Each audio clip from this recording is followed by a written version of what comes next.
And what is up, Cowboys Nation? Your boy Mike Tag. You may not even know it's a new intro. I was telling Greg beforehand I needed some help. So there was a young lady, Emily, I believe her name is, and she reached out to me on Twitter. And I was like, hey, she said, hey, do these things. So I said, well, let's check it out. And so she did the intro. What'd you think, Greg? What'd you think? It looks good. It looks good. If you tweaked it, I would. If I were you, I'd add more pictures of everybody you had in there from various shows, so that it doesn't loop. When it loops, it's different pictures of different shows. That was the one thing. That was the one thing. Good. I like the music. So she did everything, and it was just a little. I think she's in Australia because she always calls me mate. So isn't that Australian? Yeah. And but she did a good job. But it's hard to kind of you're talking to each other back and forth, through text messaging. So now that I have the video complete, I'm gonna cut some things and kind of show, mark it, say, hey, do this, do that. Because in the beginning, it was like my face the whole time. I was like, no, I want to have more of the crew in there. And then, of course, want to get more of the interviews. So you saw Haley in there a bunch of times. Yeah. But I want to switch that with different people. So we're gonna switch it up. But, hey, you guys roll it in, man. Make sure you hit that like, subscribe, share. We got a great show for you. Victory Monday is always a great way to start the week. And I tell you what, I said it before, I don't apologize for wins. Now, definitely some work to do. I think there's definitely some work to do. I don't think any of us are going to go buy our Super Bowl tickets tomorrow. But a win is a win. A divisional win is really good. Winning at home is something you've got to do. If they would have lost that, we'd be probably talking about a totally different scenario. So I was at the game. I did the trip. I flew out in the morning, went to the game, came back. Shout out to my man Cuts by Jones. Picked me and my son up at the airport, went to the game, we hung out, did a little Texas Live, went to the game, got our hearts, racing all up and down with the Cowboys, went back to Texas Live, had a few beers, went to the airport, ran into some great people throughout the day from Cowboys Nation. So it's always good to run into people. I still get kind of weird inside when people say, hey, man, you Mike Tag? I'm like, oh, it's still uncomfortable. I get embarrassed, but it is cool and taking pictures and seeing the fans, man. It's what it's all about. So it was good. Yeah, man. It's always cool like that when somebody recognizes you away from home and, you see them. It is kind of embarrassing, but, you're happy because these people are in the Cowboys phenomenon and they know you, so you're having a good time with them. What's up, Rick, Vince, Benny? Who else we got out here? We got April in the house. Of course, April! Got Roy. And whenever we get a new subscriber, make sure you guys put it in the chat. It's always good. We love getting new subscribers. We're been getting a bunch of them lately and definitely appreciate it. If you guys are new to the show, we do the live shows on Monday. We do this live show on Wednesday. My man Kelly K9 and I. And then Greg and I usually do the Sunday morning, but it's kind of gotten a little weird.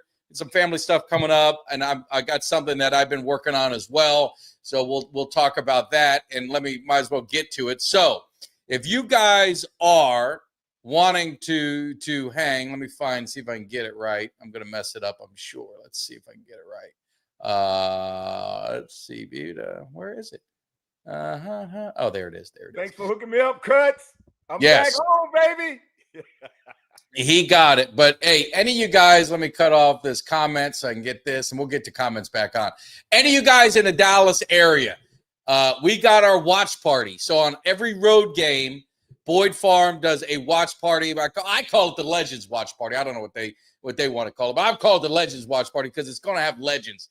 And this Sunday, we're playing the Bears. Believe it's a 3:30 game in Dallas, so it's a later game, better than those nooners. No more of that for me. But Drew Pearson, the OG, 88 is going to be there. Eugene Lockhart, Kevin Smith, and probably the best gift of all, I'm going to be there. So I'm flying out Sunday morning. I am going to be there for the watch party. We're doing our live pregame show. We're doing a postgame show, probably interact a little bit at halftime, opportunity for you guys to come hang out with some legends. Drew Pearson, they'll have photos there that you can get signed. There'll be pictures that you can get signed. Helmets, whatever else, or bring your own thing to get signed.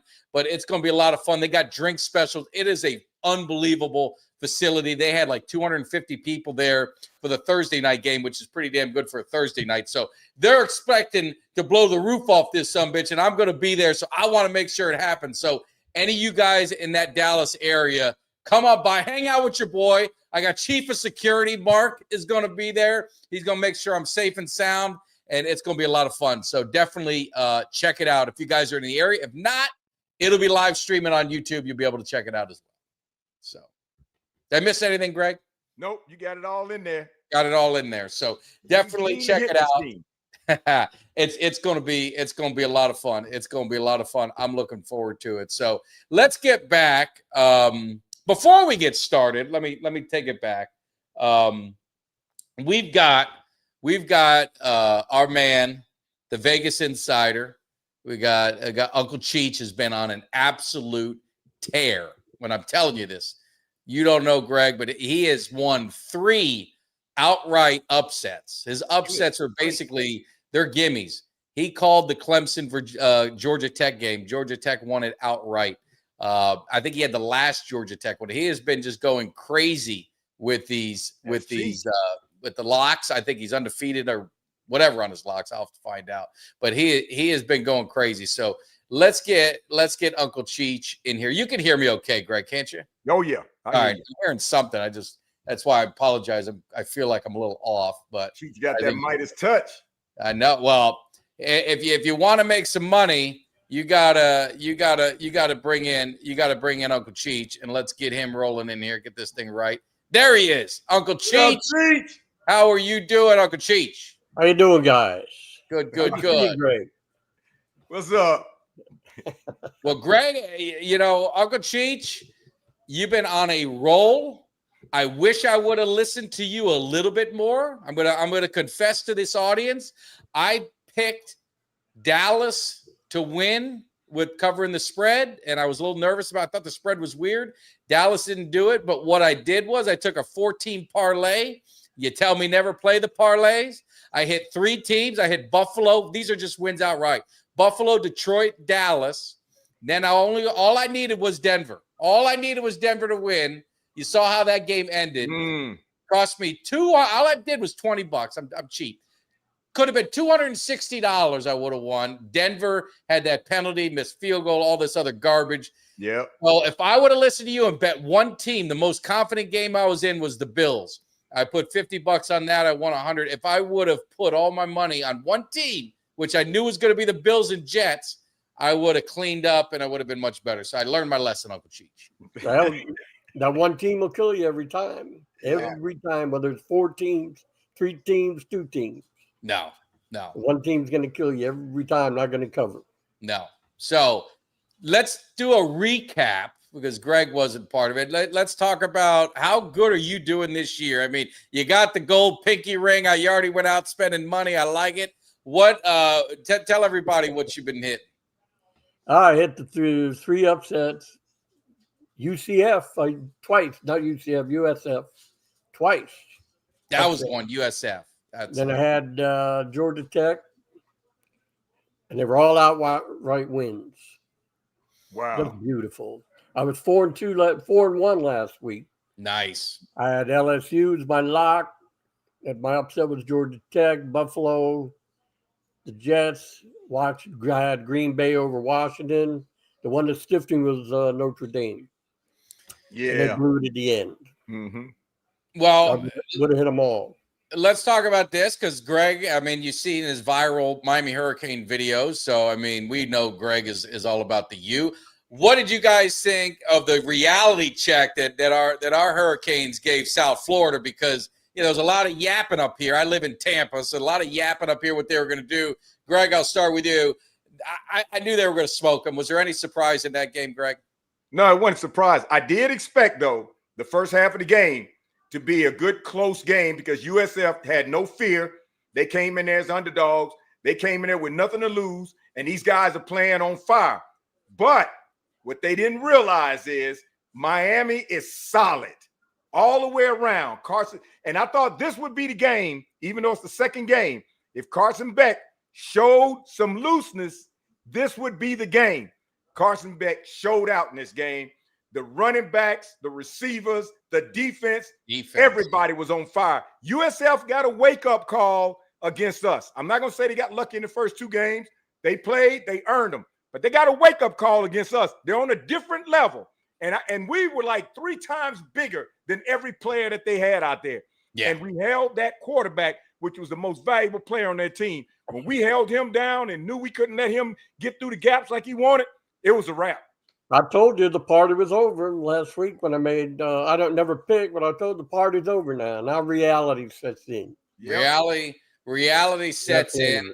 Miami moves up to number 4. Let me ask you both before we get to your picks, because one of the hot topics in college football is Arch Manning. You know, they didn't play a good team, UTEP, whatever. He struggled. I mean, is it a matter of it's just too much pressure on this kid? I mean, he is just being anointed without even any substance to it. Not fair to him at all. Or is he just not as good as advertised? Or could he? Some people had mentioned maybe he's a little bit more hurt than people are letting on. If you watch some of his throws, some grimacing, and maybe he's out there trying to grunt through it. What's your thoughts on Arch Manning so far? We'll start with you, Greg, and then finish up with Cheech. Well, I hate to say it, but I call it the way it is. Arch Manning, and I noticed it last year, Arch Manning is overrated. And he's overrated mainly because of nepotism, his family.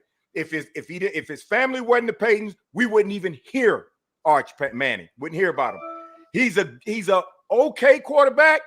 He's not ready. I think they threw him in too soon because of the fact that Arch Manning got the big blow up around him, the media attention, everybody hyped him up, and now he felt the pressure. He's a young man, so you know he felt some of the pressure. He's not ready for prime time yet. He needs to sit maybe another season to get himself ready, to educate himself, get a little bit more mature, more confident, and maybe better schemes around him to make the game more simple. He tries too hard to do too much with all the pressure on him, and as far as I'm concerned, he is way overrated. Yeah. So far, I mean, these were some cupcakes that they were supposed to really pad the stats, get some confidence. But I mean, it seemed like they struggled a little bit against them. What do you think, Cheech? I mean, Texas has got the talent, they got the team. Do they have trouble ahead with Arch? Yeah, they should have never anointed him. That idiot, what's his name, Feinberg? Yeah. He was on this morning, and he anointed him. Now there's a lot of pressure on that kid. I kind of feel sorry for him. Yeah, I do too. And I agree with you. I think maybe another year, or if he didn't get all this hype, he might be playing better. He's trying to do too much. Yeah. I think Texas, I think they're done. They're done. I don't think they're going to. I don't think they're going to be. I think they got trouble ahead of them once they start. Now their schedule's pretty easy, so I mean they're gonna. Well, they might get in there, but I don't know how far they'll get. Yeah, they'll be in the playoffs, but then they go up against Miami. It'll be just like the old days at the. The old days will give them the beat down like we did at the Cotton Bowl. They all people think will be leaving about the third quarter. They all think that 95 South is too far down there that we can't compete. Please, show in history that we kick your behind. Absolutely. Well, let's get to your picks, Cheech. We're going to get this rolling to give an opportunity for some of these guys to make some money. You got to pay off a mortgage. You got your card note. You got whatever you got to get. So where are we starting with? And I don't think where you're starting, but go ahead and start. The Rams at Philadelphia. The Rams are traveling across country. You know how I always pick. So yeah, I'm going to take the Eagles -4.5 in that one. Just because they travel. If it would have been the other way around, I'd probably go with the Rams on that one. They got a good team, but I don't know. Every time they got to travel cross country, lots of times good teams don't do too well.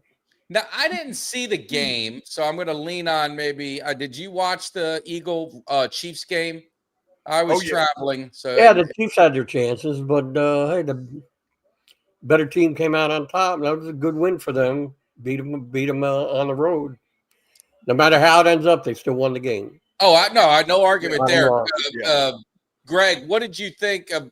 Like, what did you think of the performance? If you look at the numbers, you're like, geez. I mean, I think Jalen Hurts like 100 yards. I mean, it's like I don't think Barkley had a huge game, but they win the game. They win the game, and that's all that matters is in the win-loss record. But what do you think about the Eagles so far this year? The Eagles did just enough to win the game. It wasn't an exciting game. It was a hard-hitting game. It wasn't an exciting game, but the Kansas City lost the game. Kansas City had a touchdown on the one. Kelsey bobbled it. Then he had Patrick Mahomes had 2 wide receivers so far open that when the screen went to him, you saw nobody else within 15 or 20 yards of him, as though they walked off the sideline on the field, and he overthrew them. Easily, Kansas City could have easily won that game, hard fought as it was, but those critical mistakes right there lost the game for them. And Philly, they just played not sexy. They just played in their scheme just enough to win the game. And if not for the tush push, which you got to give them credit for it. They invented it. They started. If not for the tush push, this game could possibly still go the other way. But that tush push is the sealing fabric of the Philadelphia Eagles. When they get within 1 or 2 yards on the goal line, nobody's going to stop it. You wonder about and you wonder about the tush push, because I saw a replay this morning and there was a lot of clips and it showed that the offensive line is moving well before the ball is snapped. And I don't know if eventually something's going to happen, but it seems like there's something the NFL is probably going to be taking a look at it. Now, I'm one of those where, hey, as long as they're doing it within the rules, that's the rules. Don't cry about it. Figure out a way to stop it. But if you're going off sides and they're not calling it, or false start, moving before, then maybe they're going to look at it a little bit closer. But it just something just didn't seem right with the one that I saw the Chiefs. But Philly won on the road, which winning on the road in Kansas City is very hard to do. I didn't watch the game, so I really don't have any comments one way or another. I was just trying to figure out, because if you look at – I always say don't look at the stats. Stats can be deceiving, and the stats just did not look good at all for Hurts. Or I think there was I saw a quote that – is it Javonte? There's somebody that has more yards than A.J. Brown. Might be our running back. Has more receiving yards than I said, Hurts hasn't thrown a touchdown all year so far. Yeah. But it doesn't matter. As long as they win. They win. Not gonna. That's all it counts. They win. In the words of Al Davis, they win, I win, you win. Money on. That's all I'm concerned with, the money. All right. Well, and that's the key. And you know what? And that is the magnificent part about the Philadelphia Eagles, which I have to give them credit for. They got 2 lethal wide receiver weapons. They don't even have to utilize that much in the game. And then when they do utilize them, they're on point. They get the 50-50 balls. They're there. They get the balls when they need them. The only thing that can implode on the Philadelphia Eagles is if A.J. Brown stops reading books on the sideline and gets pissed off. Yeah. And personnel implosion, short of that, the Eagles are not playing sexy, but they're just winning, and they're doing the fundamentals, and they're not trying to push just because they got 2 great wide receivers. If you give it to us, we won't throw to them all game long. If you don't give it to us, then we will throw all game long, and you'll be concentrating on Barkley. Yeah. No, I don't. This is the Cowboys show, so we don't want to talk too much about the Eagles. The next game is Packers at Browns, and you're riding it. I mean, you've been riding the Packers all season, so you're not stopping. I like the Packers. Yeah. I think you guys gave them a nice gift. We did. We got something in return, but that's fine. Cleveland, they'll be running that old man down. Yeah, I hate giving up that many points, but I'll take my chances. I'll take Green Bay minus 9.5. Well, that's an easy one. I mean, the Cleveland's terrible. Yeah, that number easy. Yeah. Right? Yeah. You saw that. That was the most entertaining game I ever watched yesterday. Which one? Your game. Oh, yeah. We're going to get into that. It was nerve-wracking. We'll definitely going to get into that one. What is your upset of the week? That you're upset? Toledo at Western Michigan. You're going deep into the college football of Toledo and Western Michigan is getting 14.5 at home. At home. That's 2 small schools. I always take the home team when they get 2 touchdowns or better. All right. Beautiful. I like it. I don't know either team, so I really can't comment. Lock of the week, and the money. This lock of the week is probably something I'll be doing when I see this lock of the week. Lock of the week is what? Miami at Buffalo. I'll give the 12.5. I'll take That's the Bills. a ton in the NFL. Miami stinks. They were flying the banner over the stadium yesterday. Yes. Fire this guy, McDonald, whatever his name is, and the GM. Yeah. Flying it around like they thought it was Butch or something. But they're terrible. No. I don't know how he's still employed, to be honest with you. Well, the GM will go first. I don't like giving them kind of points, but I think right now, the Canes can beat Dolphins. Yeah, it could. I would never bet NFL double digits, spread, but I think I'm going to. I usually don't, but yeah, I've seen Buffalo. I thought they were only getting given 5.5 against the Jets, and that was crazy. That's why I jumped on. And look what they were on the road. Yeah. And look what they did to the Jets. So I just can imagine what they're going to do to Miami at home. Yeah. Yeah, the 2 games that surprised me was I expected the Jets to play far better than they played. Yeah, I thought it'd be close. And then was it Chicago? Who played the Lions? Chicago got destroyed. Chicago and the Lions. I expected a far better game because I thought the Lions had basically lost all their luster after how they lost to Green Bay. But the Lions basically told Ben Johnson, we know everything about you, brother. So you coming back home, and we got a gift for you. And boy, did they put a gift on him. I didn't expect that.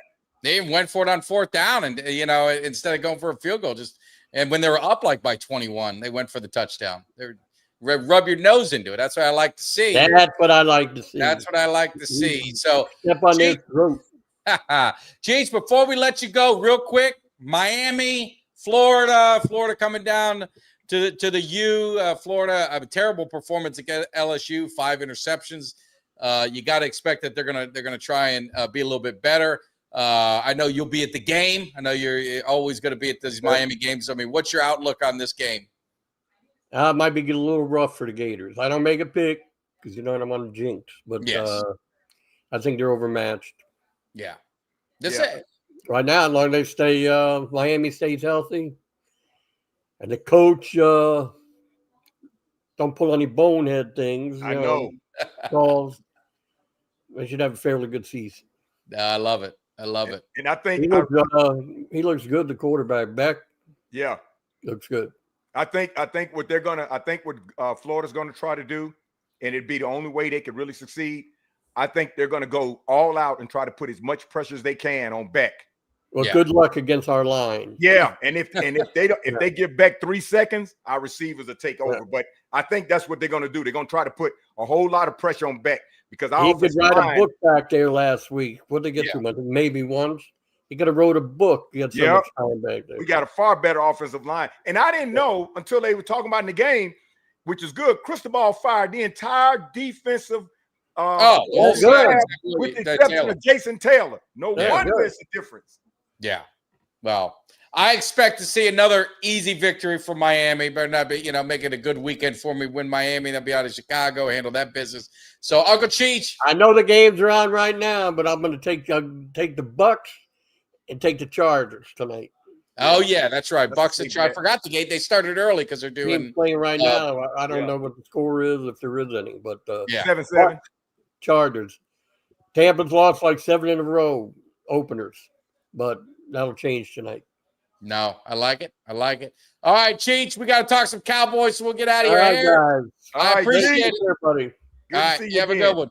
See you, Cheech. All right, we get Uncle Cheech back. Let's get this thing rolling. Now it's time to talk some Cowboys. But I tell you, Uncle Cheech is on a roll. So if you guys wanna make a little money, bet that one team. He tells you guys that all the time. Check it out. But let's get into this wild win. Now let's talk about some football. Let's talk about these Cowboys. And it was just a crazy, crazy game. I told you guys I flew up, left early morning. Cuts rolled out the red carpet for me. Got there, escorted me, make sure I'm safe and sound at the stadium. We had a great time, had a little lunch not even lunch. It was like early breakfast or late breakfast because the game starts so early. And the Cowboys in 12 o'clock games that I've been to have been absolutely dreadful. And this was one of my biggest fears is slow start. And here they go. They get off to a slow start.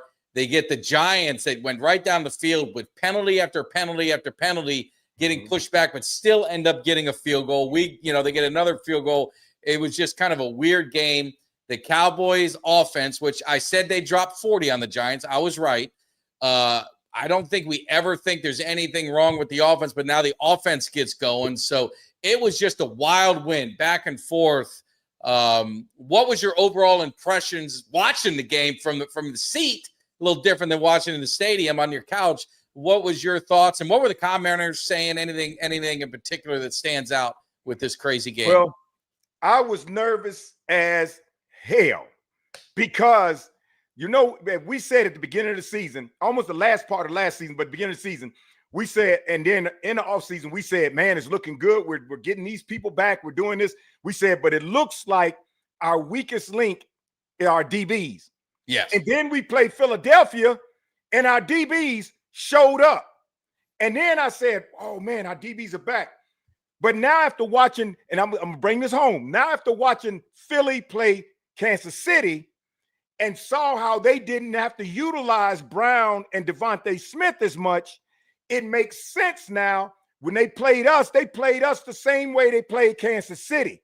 Yeah. They didn't exploit their wide receivers against us like they didn't exploit them against Kansas City. That's why our DBs looked so good. They did a decent game. This game against the Giants, our DBs were 100% trash. They had double coverage, chest to chest, breath to breath on these receivers and still let them catch the ball. And if not for that, this game is not close because they didn't get anything in the running game. And all he did was chuck it.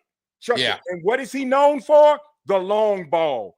Yeah. And every time he threw that long ball, he exploited us and he annihilated us and executed on us badly. And I got scared. I got really scared because of all teams, like you said, man, of all teams we don't want to lose to, we don't want to lose to these Giants. No. And I was nervous with 59 seconds left, and he threw that ball up, and old boy caught that touchdown. Be honest with you, I went outside in the front yard. I pulled my flag. I normally don't do it. I pulled my flag. It's funny you say that because my son and I went to the game, and we had some Giants that were to the left of us, a few people down. They were quiet most of the game, and then when the last couple quarter they started chirping, and then when he got the ball, when they scored that touchdown with 25 seconds left, they were running their mouths. I mean, rightfully so, whatever. But all I said was, I looked at the clock, and I'm like, man, there's 25 seconds.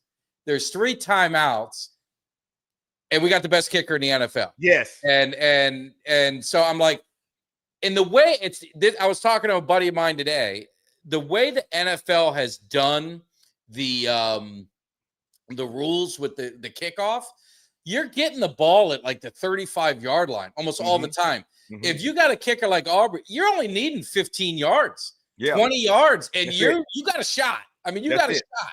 That's it.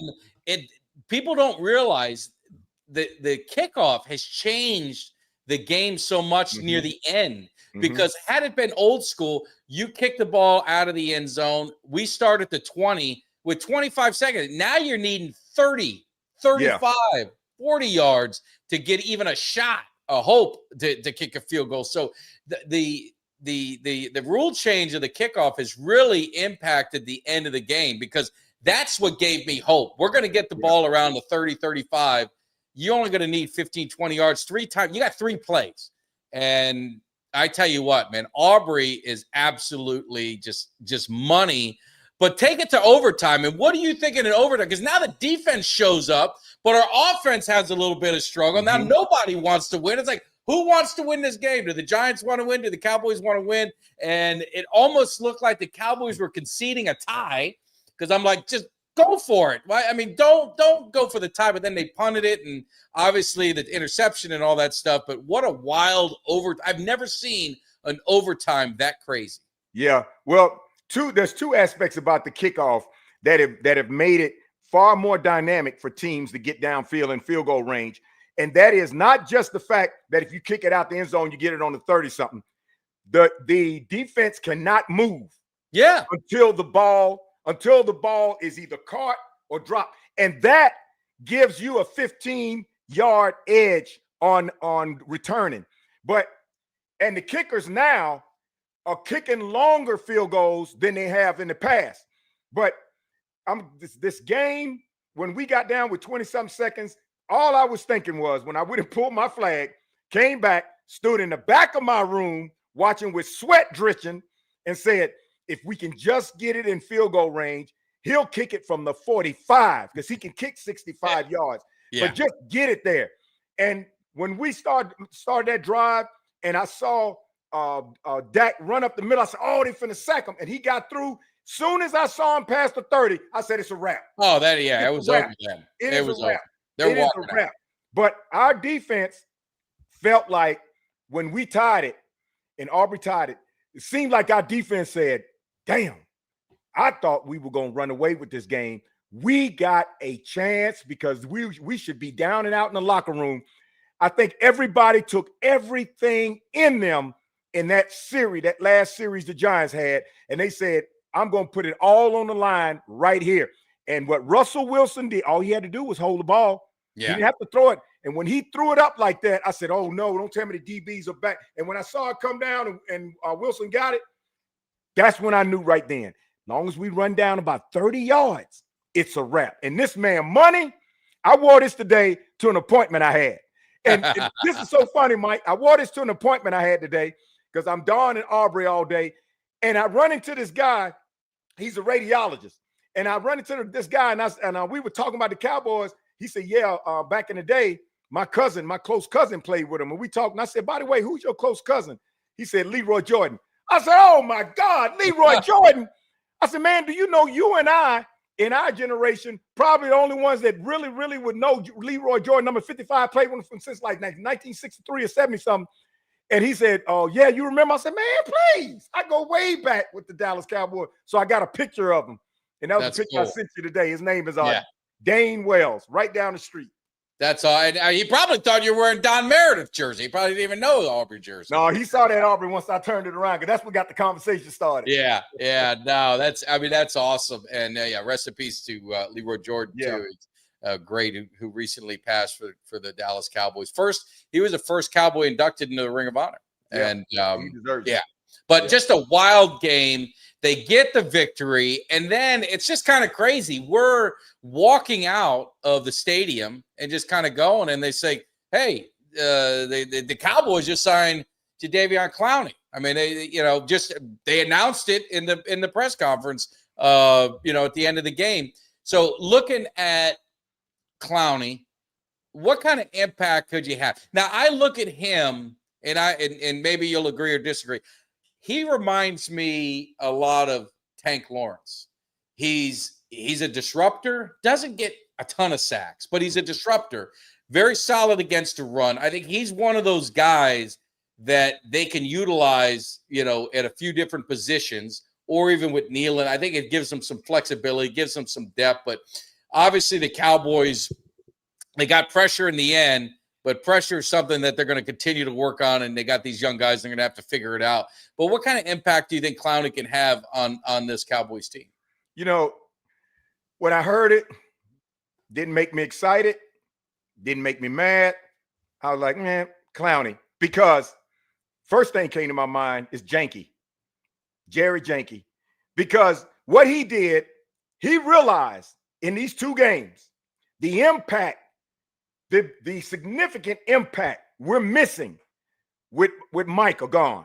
So now he's going to try to cut and paste cheap labor, because he loves cheap labor. Try to cut and paste. Come on, he just signed Tyler Smith at $92 million. He just signed Deron Bland at $97 million. No, I ain't talking about. I'm not talking about $60 million. Talking about them. You can't have everybody, Greg. You cannot have everybody. I'm not talking about Durant. I'm not talking about Deron Bland and those guys. No, I'm not talking about Deron Bland and those guys. No. When I say cheap labor, when the guy comes from Green Bay, that's a gimme. and then he gets Clowney. What to me is Jerry's looking at is, I made a boo-boo because of my emotions, and I see the impact that it's making not having Micah there to put the pressure, and these 2 games could have made a major difference. So now I'm going to go out there and get Clowney, and maybe Clowney can help give us a little bit more oomph up in there where we need it.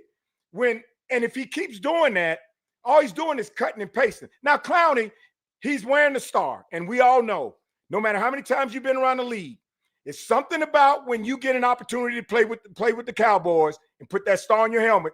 For some reason, you try to come out with everything you still got in the tank and try to play the best that you can possibly play because you're on the Cowboys. So I'm expecting that from Clowney. I'm expecting Clowney to come in and say, if this is my last stop, I'm with the star, I'm going to put everything on the line here and not get complacent. Now, if he does that, he will make the impact we need on defense to help us, because all we need is that one pass rusher or that one middle person to stop that run or be right there in that force that the quarterback's got to think about.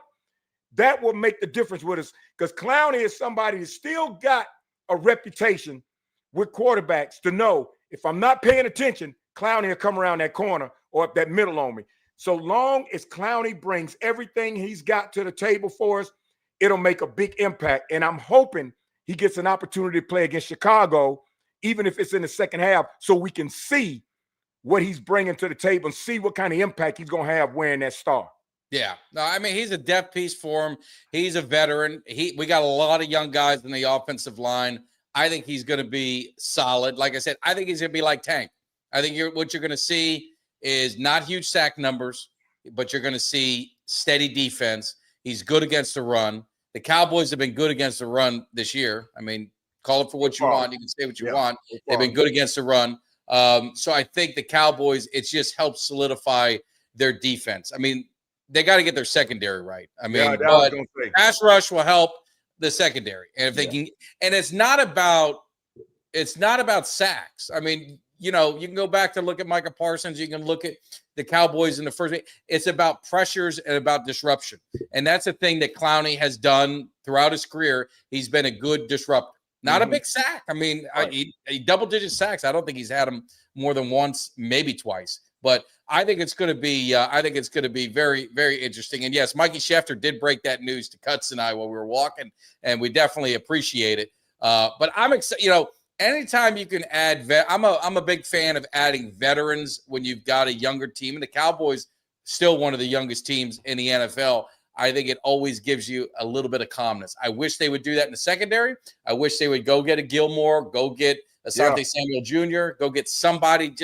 It's just a calmness that you kind of have with a veteran back there. But we'll see what happens. So looking at, I saw a couple of people talked about it, so we can run through it just real quick. Cooper Beebe out at least 6 weeks. Not, devastating news. Great kid, just kind of that anchor of the offensive line, being the center. The one thing I would say is Hoffman came in there. I am still a big Hoffman fan. I always felt good if he was a starter. So I don't know if it's going to, how much of an impact it's going to have an impact, but I'm hopeful next man up with Hoffman is going to be able to solidify and kind of just keep that offensive line going. They'll be tested. Yeah, I was the only concern I had when BB went out. The first thing I said was, "Oh no," because when Hoffman came in, the main concern I had was the snap from center to that's all. That's the only concern I had. And in the first play was like in the shotgun, and I said, "Please don't snap it over his head." And he got it there, but then that center to quarterback exchange where Dak fumbled, that's what I feared. That's the only thing I feared. Fortunately, we got through that game. We got time. They got time to practice it now between Chicago, and I think they're going to get it right. But we're going to miss BB. BB is a force. And with BB in there, that also have that reserve and have Hoffman on the sideline. So that's one man down, one major man down. So our offensive line is kind of deep this year.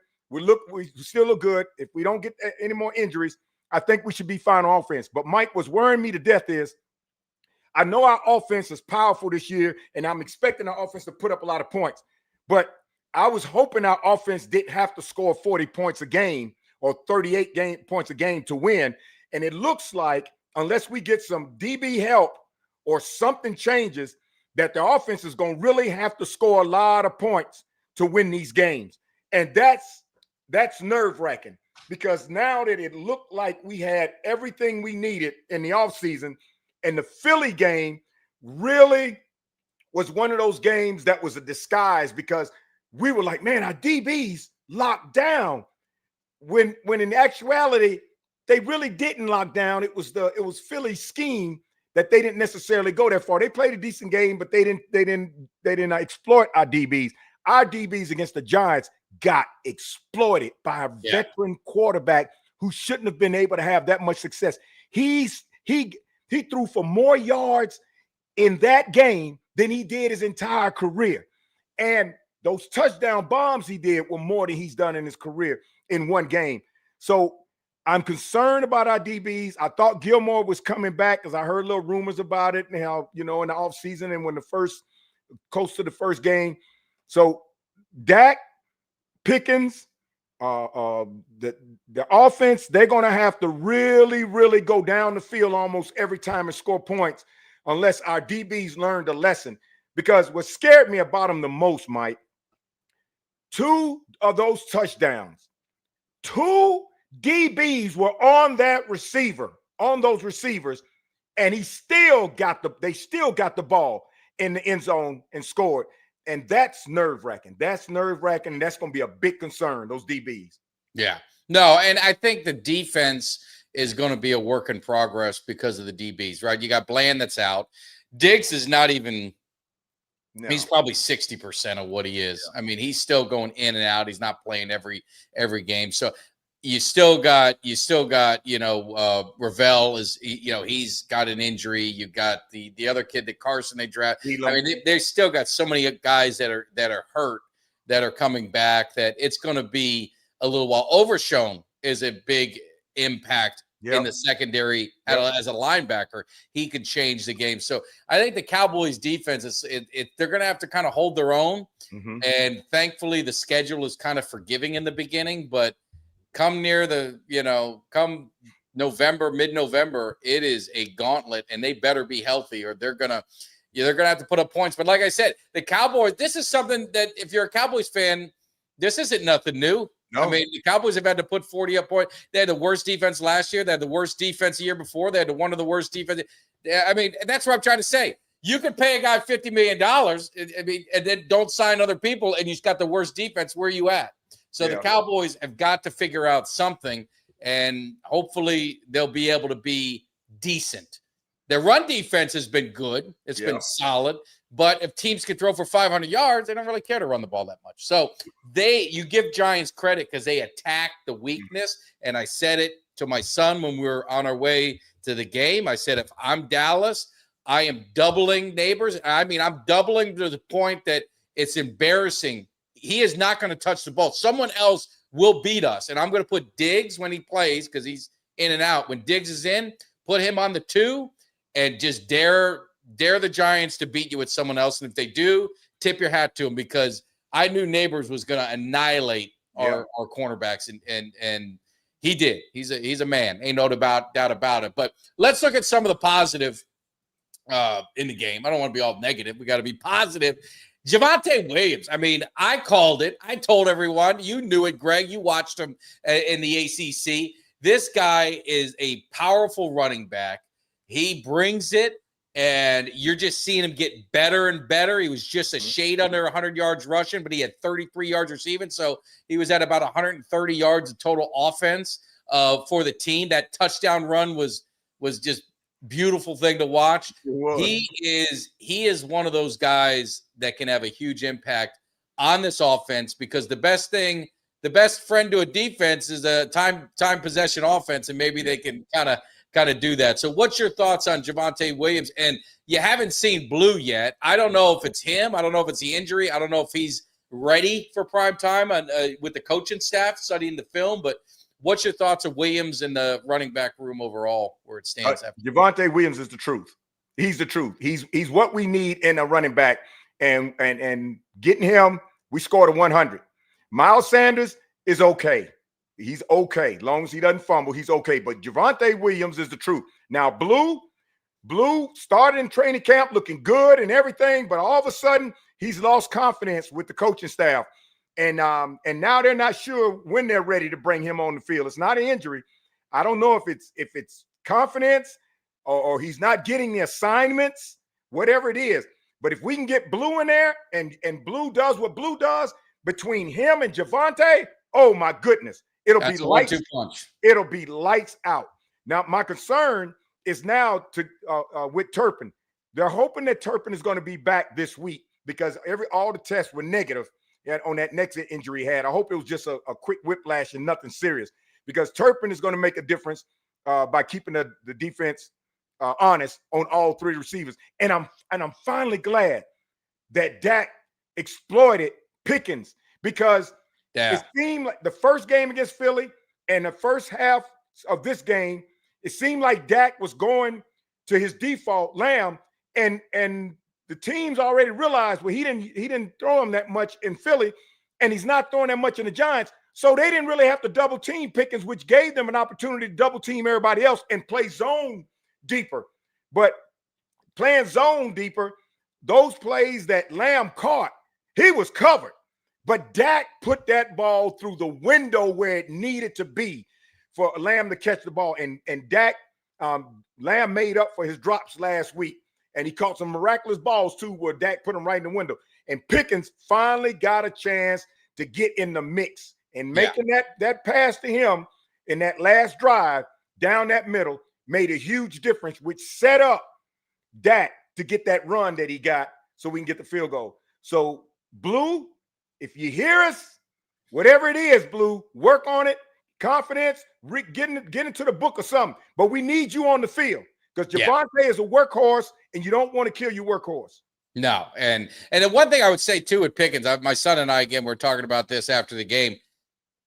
You can't discount the PIs that he gets. Yes. I mean, he probably would have had 100. If he didn't have the PIs that caught those balls, he probably had 160 yards receiving. And even in the Philly game, the PIs that he got, he gets calls because he's a physical guy, and he beats most people, and they end up grabbing him because they know they're in trouble. So I think the impact of Pickens, definitely want to get him involved in catch and run and all that, because he's dynamic after the catch, just like CD is. And you saw that late in the fourth quarter into overtime. He played a big part of that, that win for the Cowboys. So it was good to see him get involved. You get CD, now you're really cooking. And again, you still had Williams with almost 100 yards rushing, 18 for 92 or whatever it was. So he was well on his way to that if they wanted to, if they didn't sub out so much. But Ferguson, I saw Ferguson.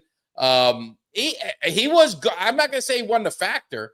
I thought he had some good key catches in that game as well. Again, I'm live, so I'm not sitting at the TV seeing the replays, but in my memory, and Greg, correct me if I'm wrong, if I'm off beat, but it seemed like Ferguson had some clutch catches and some plays in that game too. I don't know what his numbers ended up, but it looked like he did. And because of how I thought the game should go, I wore Ferguson's jersey this weekend because I felt like the way we needed to beat the Giants was to exploit Ferguson, so that'll set everybody up looking so much for Ferguson, and then hit the wide receivers.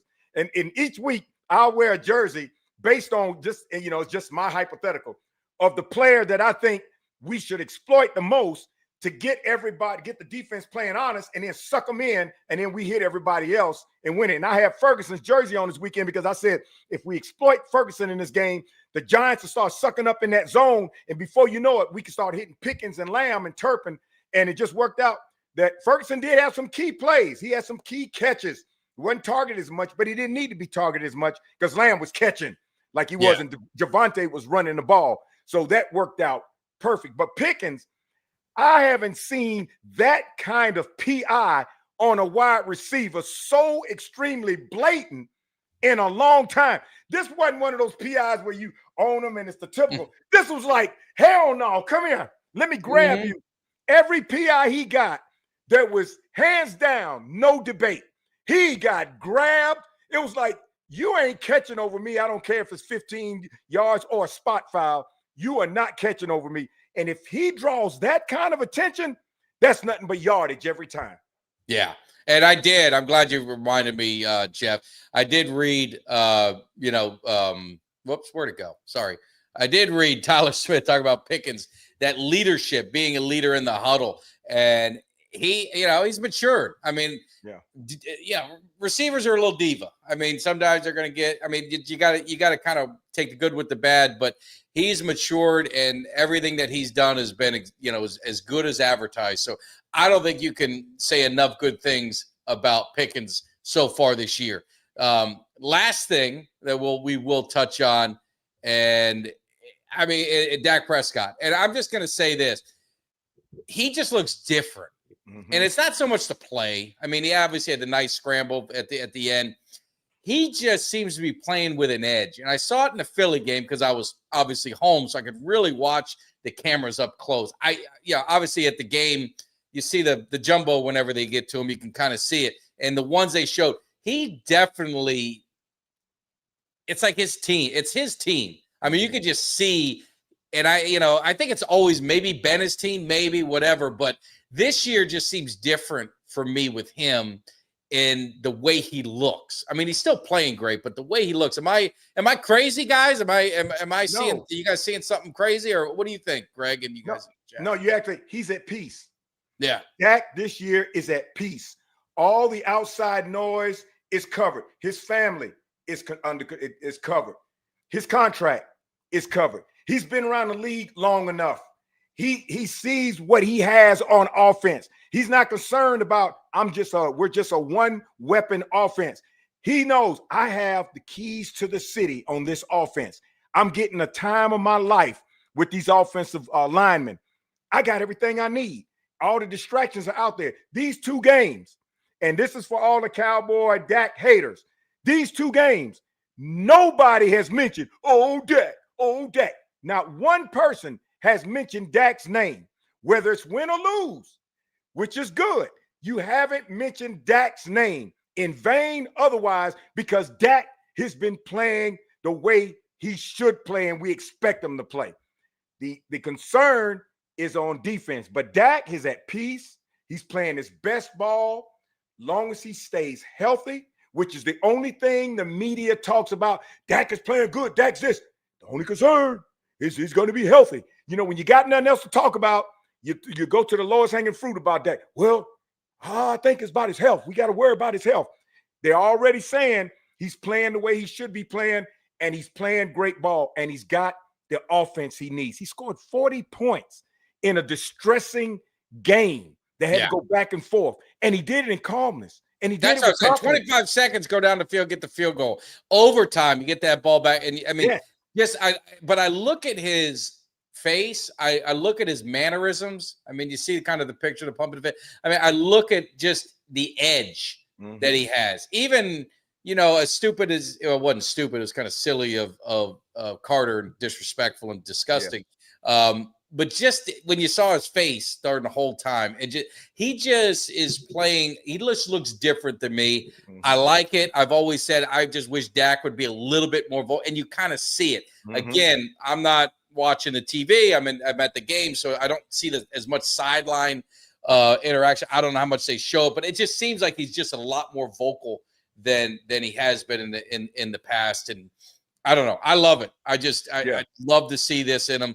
And, and I think this team, just like all, unfortunately it's not fair to him, but the team goes as far as he could take them.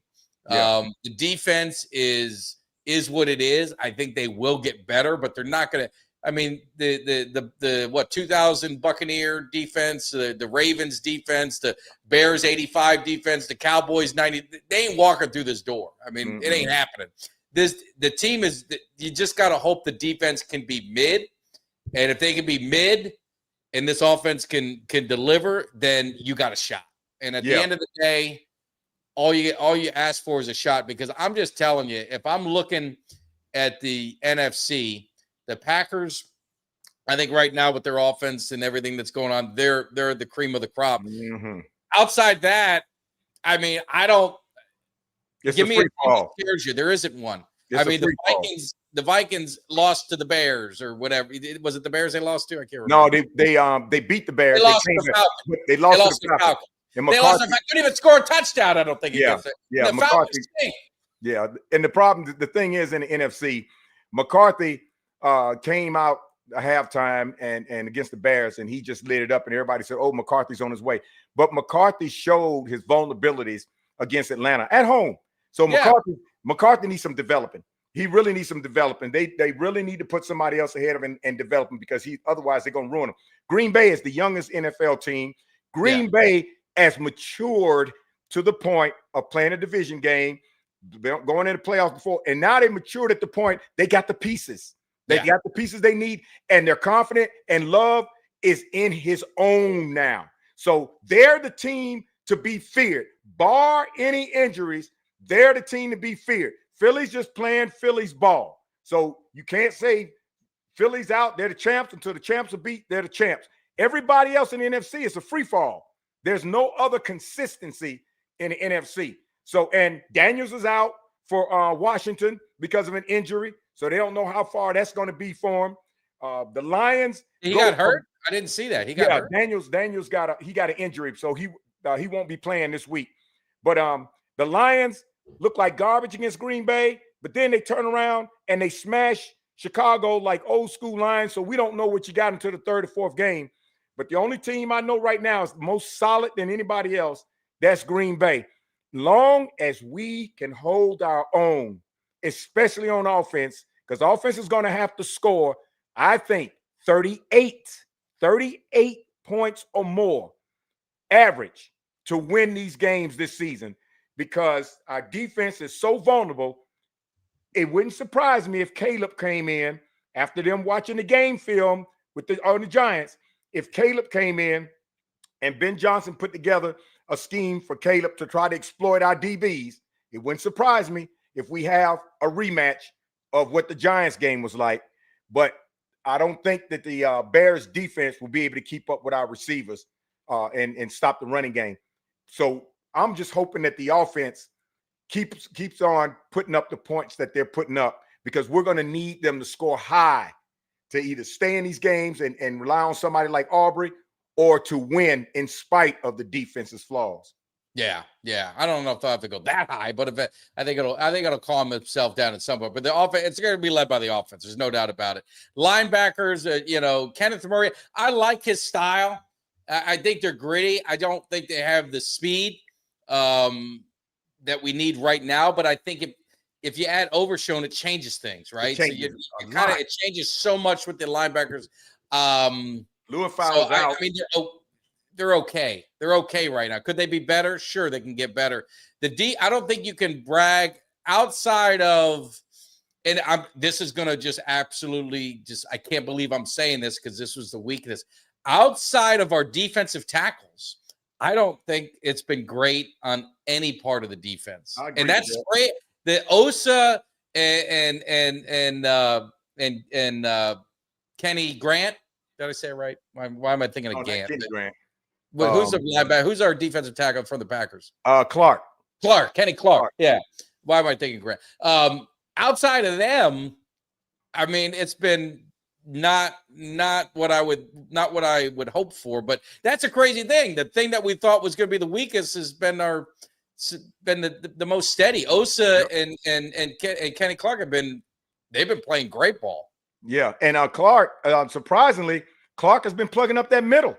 And like Clark said, he said, "What you gonna get out of me is the best." And like I said, he came from Green Bay. He probably got a little complacent, and then he came from Green Bay and he put the star on. And like I said, something about putting that star on extra motivates players to really show up. Clark, come on, he's been a Pro Bowler. He's been a 3-time. Yeah, he has. But with Green Bay, he was another guy. He got to the point where he was another guy. This game, sometimes a change of venue, and this particular change of venue really sparks a drive in you to say, okay, I might have been a little complacent, but now I'm finna ratchet back up and start playing the way I am known to be playing. And he knows we needed somebody like him in that middle if he could produce. He's doing it. The name that I didn't hear at all this game was Easy. I didn't hear much from Easy this week. Yeah. And it's surprising because I didn't even think about that until after the game's over. So I don't know if they double team Easy. They were talking. He was a little high. I think he's still finding his way. I think again he's going to get better. He got back there a couple times, but I think he's going to get better. Solomon Thomas. I'm glad you said that, Rick. Solomon Thomas. Him too. I mean these interior defensive linemen have been great. I need more out of Fowler. I mean Fowler's a double. Yeah, especially Dante. I expected more. Need more out of Fowler. I think I'm not going to put a lot on. Easy Raku. He's a rookie. I think Nealon has been playing good, solid football on the line, but the standout to me has been the interior defensive line. And you talk about the run defense with Clark on the field. Week 1, Philly ran for 2.8 yards a carry. When he wasn't in the game, it was 6.6. Because he's a slugger. The Cowboys have been doing pretty well, except for one run with Scattaboo that was late. They didn't run the ball for nothing again, and I guess they threw for everything, so I guess it didn't matter. But anyway, and Sam Williams played a decent game, up there. But Luafau, if I'm not mistaken, Luafau's out for injury, and that makes a difference, I think, in linebackers. I think I heard he was out. I mean, I saw him playing. He's not getting a lot of snaps, but I think I heard he was out. He had an injury. I think I heard he had an injury and he's out, and that makes a difference in the linebacker core. But that defensive line is doing their job. So if I look at the whole team concept in that game, offense definitely did their job. Defensive line did their job in the interior. The DBs, they got smoked. I don't care, and not just deep. There were in zone coverage because they played majority, I think 63% zone. In zone coverage, when you drop that ball in that pocket, a lot of times it's a narrow pocket and you got to precisely drop it in. That pocket was wide. Safeties were playing so far back. Corners were up here. That pocket was wide. And I'm talking about with neighbors in there. And it was wide. So the DB's got a lot of work to do. And you better believe these teams that we're playing coming up in the queue, they are watching film precisely on our DBs. And what did Green Bay do in that horrific playoff game in Dallas? They exploited. They exploited our DBs like they weren't even on the field. Remember, because their receivers were so far back there by themselves, they could have got mail and wrote letters. You better believe they're going to be watching that again. So we got to improve that for the next few games before the Green Bay game. But first, we got to get through Chicago and get through Chicago with an air of confidence like, okay, we played the complete game, this game at home. Because Chicago has been trash for these first 2 games. We can't let Chicago come up in Arlington and give up. We go to Chicago. We go to Chicago. We go to Chicago. We can't go to Chicago and let them get off the hook. Because the great thing about playing Chicago now, the weather's still good. Yes. I was there in December. I'll never do it again. I've been there once in December, and I'll never do it again.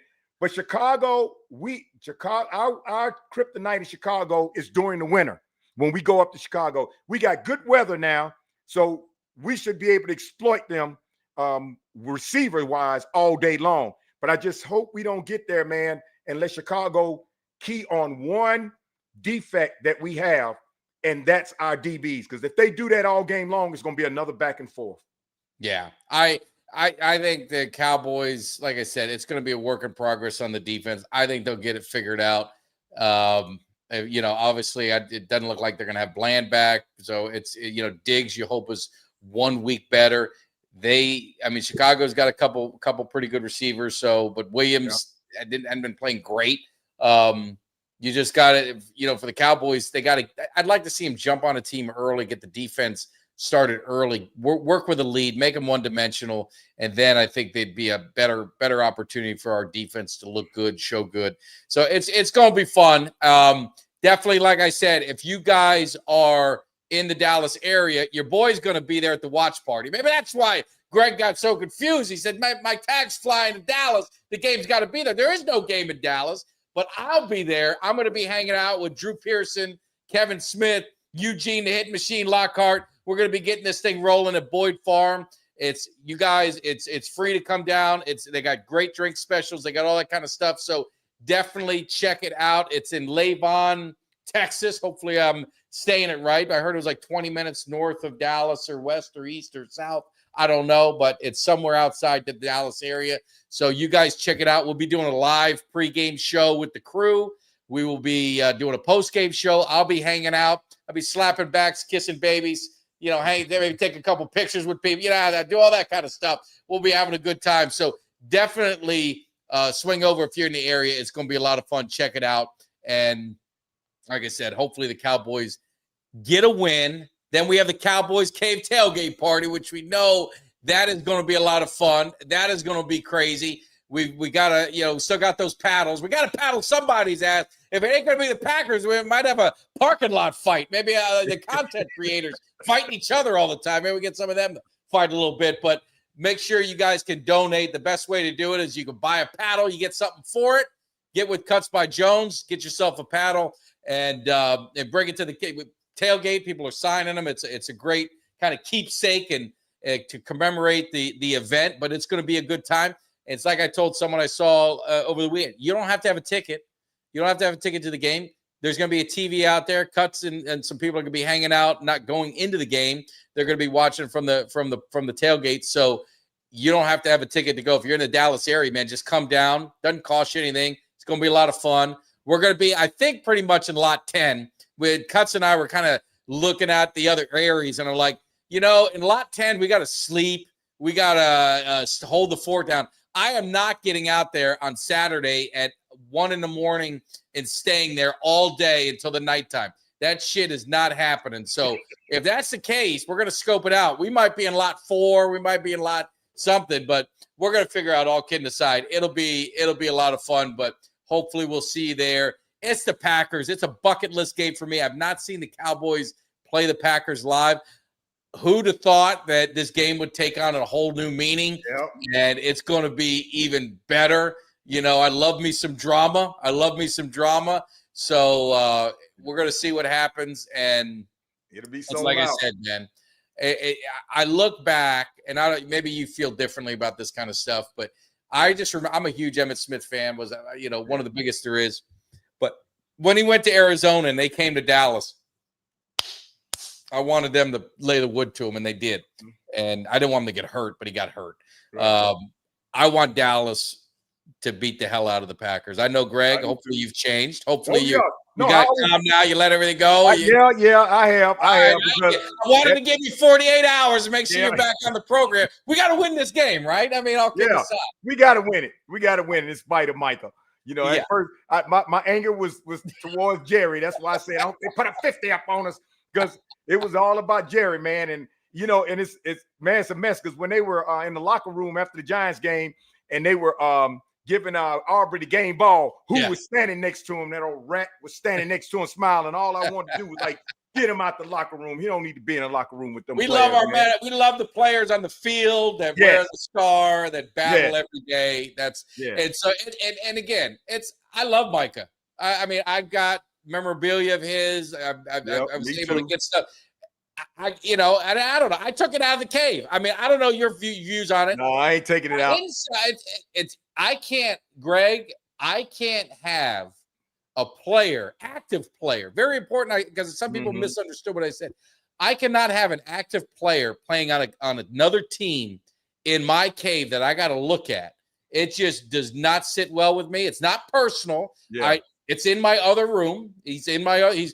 Mike is resting. He's in hiding. Yeah. And when he retires, he's welcome back in. It's just like Zeke. I had to take Zeke out. I didn't want to take Zeke out when he went to San Diego or LA or wherever he went that year. He had to go out of the cave. I had to take Tank. It's gone. If you look, I replaced him with Des Bryant. I replaced Micah Parsons with Julius Jones and Marion Barber. I've got a 50 spot that I got. Michael Irvin is getting framed up as we speak. He's replacing Micah Parsons in the cave. That's just the way it goes. Well, I got all the Parsons jerseys and I retired them. I did retire his jerseys, but Micah Parsons on his podcast gave my cave a shout out. Yeah. So And I'm not getting rid of and it wasn't Micah Parsons' fault why he left. I could see if he left, like, I don't want to be here. No, it wasn't his fault. But you know whose picture I don't have in the cave and never will have in the cave and never will take a picture with him in the cave? Jerry Janky Jones. Will not happen. Period. I'm looking to see if I have. I don't have Jerry either. I don't have. And even Jerry if I take a picture with a player and he happened to be in the background, well, I'm sorry, it's getting cut out or photoshopped or something. I'm looking. I don't have any Jerrys. I don't have any I Jerrys. ain't taking Parsons out. I'm gonna leave him. But I did retire his jerseys because you know it is what it is. So yeah. But we got long as we got that Superman in Brandon Aubrey. If any game looked like it's getting down where we got to get some points, whatever, just let the man kick. I don't care if he gets 27, 28 points kicking, let him kick. Because long as we got him, I know we got that clutch that we need, and he can kick it deep. He can kick it from the 50 if it came down to it. He can kick it from the 50. So I'm feeling good about Chicago, but I just don't want to see a repeat of this New York Giants game. No, I mean, we're going to get into it on Wednesday. So Kelly and I will be back live on Wednesday. We'll get into that game. And then, like I said, Sunday, I will be in Boyd Farm. Oh, you got yours. Yeah, I got to wait for mine. I got to wait. I told him to just save it until the tailgate. I made a mistake and then didn't get my bottle opener. I didn't get that signed. So I'm wondering, I said, should I bring the bottle opener too? Yeah, take whatever to get one signed.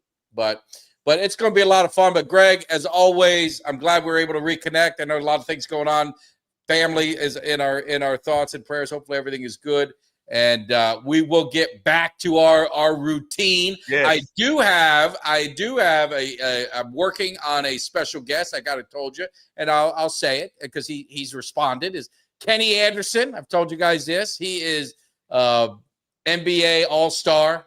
He was number 2 pick in the draft. He's from my era, probably a little later than your era, but from your era because you were around too. He's a big Dallas Cowboy fan. So my man Steve got the hook up, and I think he lives in the Panhandle. He lives somewhere around you, and he is gonna.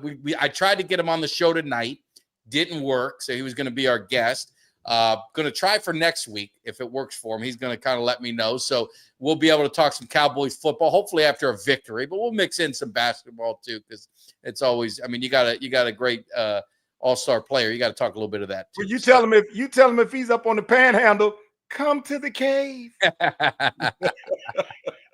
Definitely. He's a great guy. So I appreciate everyone. Make sure on your way out, hit that like, subscribe, share. I always forget to say it. Appreciate all the support to the cave. We will see you live on Wednesday with Kelly and I. Until then, Greg, appreciate it. Cowboys Nation, you guys take care. Victory Monday is always a great Monday. So we'll see you guys on Wednesday. See you. Give me somebody that's hungry. Give me somebody that's hungry. I need somebody.